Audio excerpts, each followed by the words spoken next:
So, let us go on to a different problem here.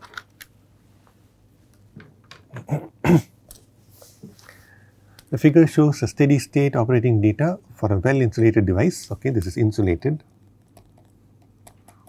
Let me sort of mark that. So, no heat transfer is there.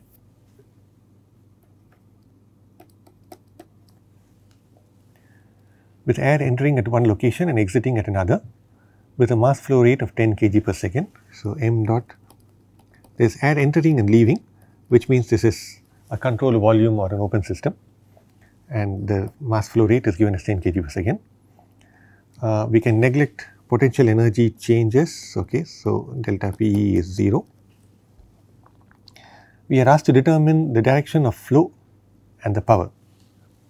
Okay, so, we have some two locations A and B. There is some shaft work, it looks like. There is a control volume, air is entering and leaving. We do not know whether it is entering and going like this, or whether it is entering from B and going out from A. We do not know this. So, we are asked to find out which direction it is, and also to find out the power due to this shaft. We are given that Q dot is equal to 0. What we can do is write the first law. So, the first law for a control volume would be like this.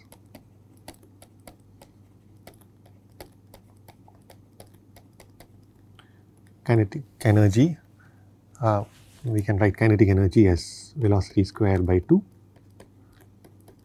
plus potential energy minus m dot E.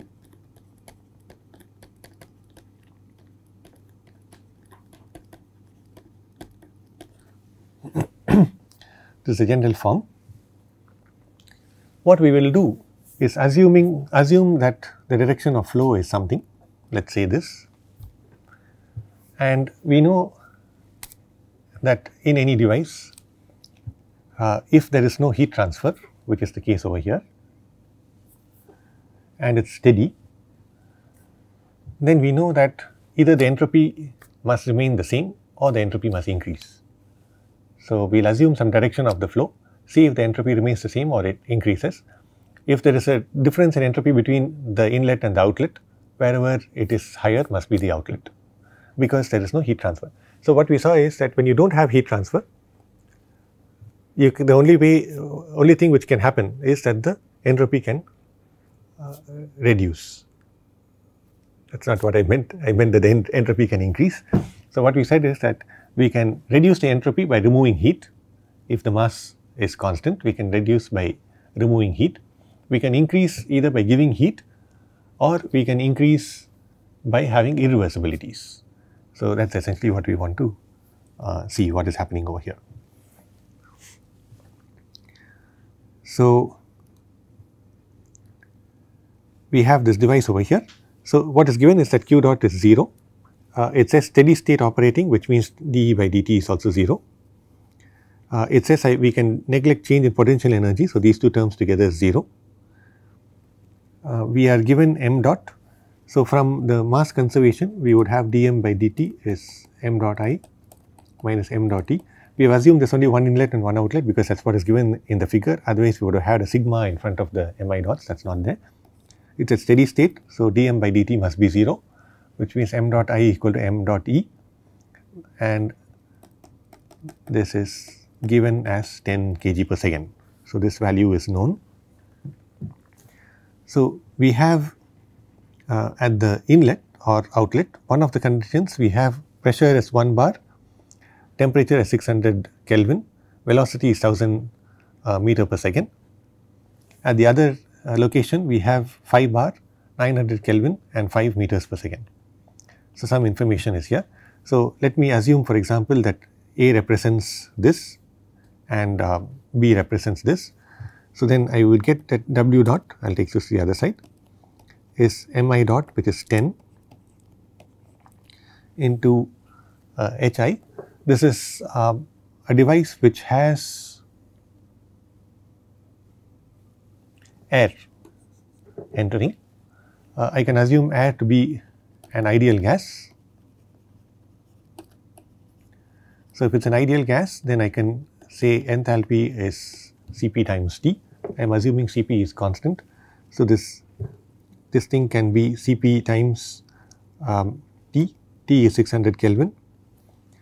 Cp is R by gamma minus 1. I am going to assume that R for air is about 287 joule per kg Kelvin, which then gives me Cp as R by gamma minus 1. Gamma is 1.4 for an ideal gas, for air, sorry, for a diatomic gas. This gives me a value of 1004.5 joule per kg Kelvin. We have calculated this several times in the past. So, this is 1004.5 into temperature is 600. Yes, velocity is 1000.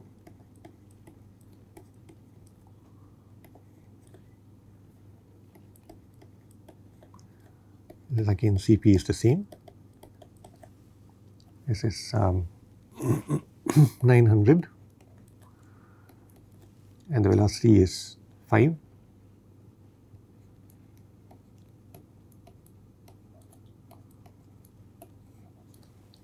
So, this would give me, yeah, Cp is gamma into R by gamma minus 1. I did not write the formula correctly, though I calculated it correctly.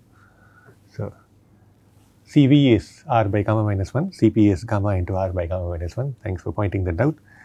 So, we have this expression here. So, we can calculate this depending on which is the inlet and the outlet. This is either correct or wrong. So, if this is the inlet and this is outlet, this is correct. If this is the inlet and this is outlet, there would be a minus sign here and a plus sign here. This would interchange. So, we can find out the value of this. Maybe I'll do the numerical value anyway, since I've written the expression. So, I think this gives me a value of 1986 kilowatt, and I will say plus or minus for the time being, plus if A is inlet,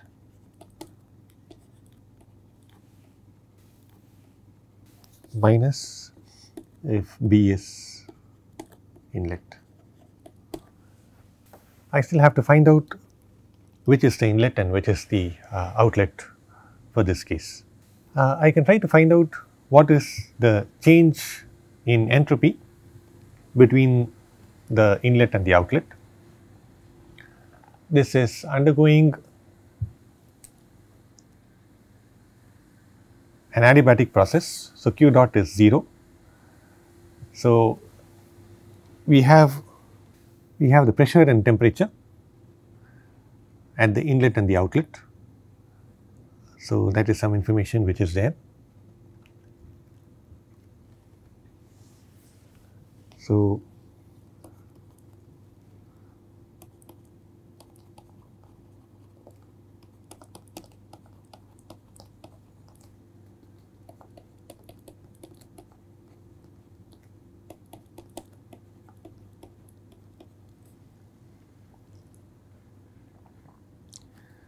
I have TDS is equal to I have, let us say, du plus PdV, or I have dH minus VdP.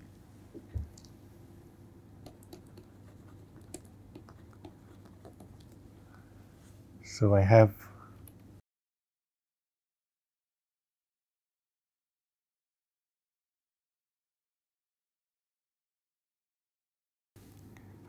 this is an ideal gas, it is air.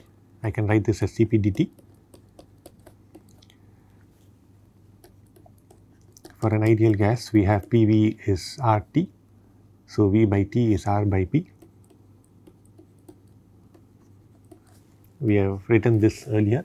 We can integrate this assuming Cp is constant, R is anyway a constant.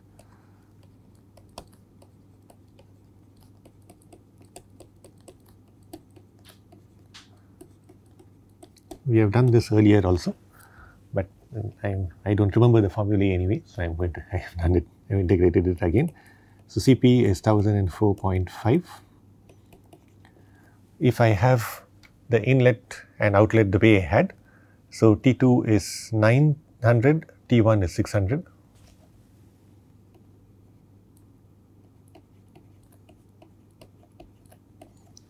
R for air I have assumed as 287. Pressure at the exit is 5, pressure at the inlet is 1.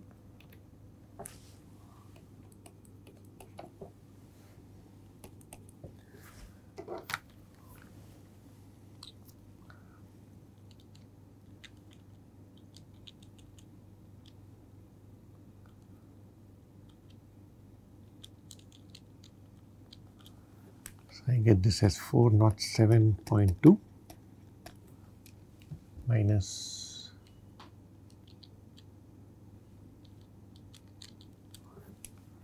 461.9. So, this term is negative, which is all I need to know. This comes out to be minus 54.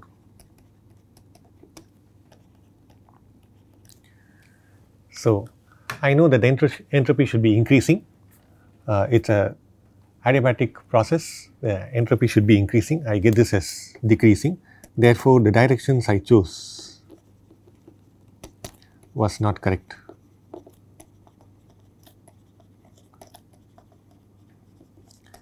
Of course, this is delta small s.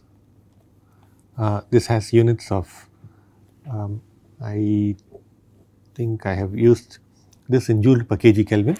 So, this has also units of joule per kg Kelvin. If I want delta capital S, that is equal to m dot into delta small s. M dot is 10. So, that would be 547 watt per Kelvin. So, the direction I chose was not correct because this shows me that the entropy is decreasing in an adiabatic process. So, with the volume fixed and so on. So, this is not correct. So, therefore, the flow must be from